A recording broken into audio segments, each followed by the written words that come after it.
Hello everyone. In the last video, we have discussed about the pro forma of balance sheets, its various heads, subheads, and which items are to be included in the various subheads.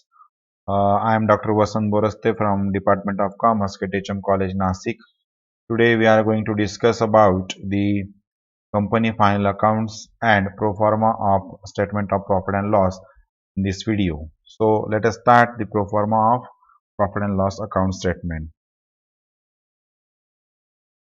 So, as per the Company Final Account 2000, Companies Act 2013, the Company Final Accounts is stated in the Act, and the pro forma is given in the Companies Act 2013, where in the Part 1 statement of profit and statement of balance sheet, or we can say a balance sheet is given, and in the Part 2 statement of profit and loss is given, where it is clearly mentioned that there must be a name of the company, profit and loss statement for the year ended, and the things which we have to consider you can see here. In the last lecture, we have already discussed about the head of profit and loss account. Today, we are going to discuss about the various subheads, that is general instructions which are given for the preparation of profit and loss account, where the provisions of this part shall apply to all income and expenditure accounts referred to in the subclause 2 of the clause 14 of section 2 in like manner as they apply to the statement of profit and loss account. In respect of company other than a finance company, revenue from operations shall disclose separately in the notes. Revenue from sales of products, sales of services, other operating revenues, as well as we have to deduct the excise duty. In respect of finance company, revenue from operations shall include revenue from interest, other financial services, and revenue under each of the above heads shall be disclosed separately by way of notes to accounts to the extent applicable. The third item is finance cost, where we have to mm, discuss about the finance cost shall be classified as interest expenses, other borrowing cost, applicable net gains, loss or loss on foreign currency transactions and translations.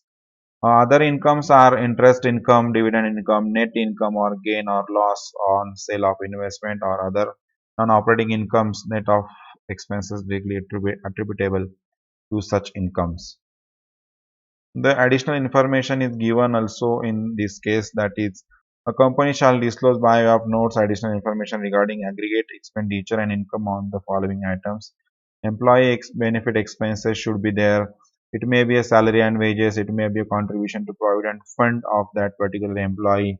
Expenses on employee stock option schemes and employee stock purchase plan. Whatever it may be, it should be included in the employee benefit expenses, as well as the staff welfare expenses also we have to consider under the head employee benefit expenses. Second one is depreciation and amortization.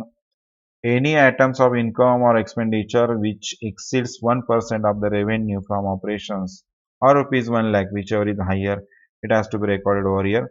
Interest income must be recorded over here. Interest expenses, dividend income, net gain loss on sale of investment, adjustment to the carrying amount of investments, net gain or loss on foreign currency transaction and translation other than considered as finance cost, payments to the auditor, that is auditor to for taxation matters, for company law matters, for management services, for other services, and the reimbursement of expenses also we have to consider over here.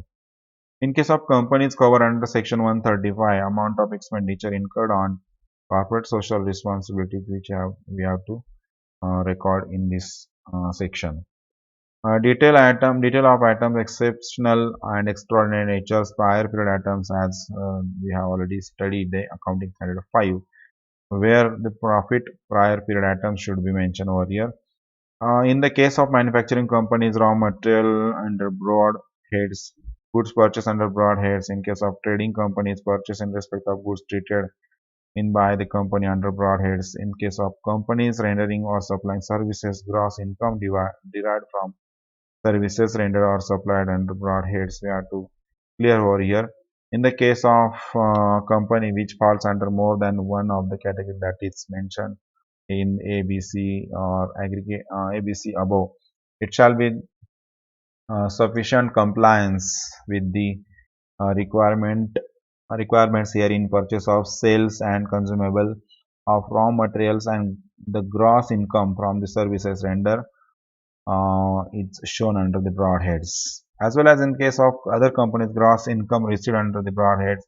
In the case of concern having work in progress under the broad heads, the aggregate if material of any amounts withdrawn from such reserves, materials of the amount set aside to provisions made for meeting specific liabilities contingencies, the aggregate of material, the amounts withdrawn from such provision as no longer required.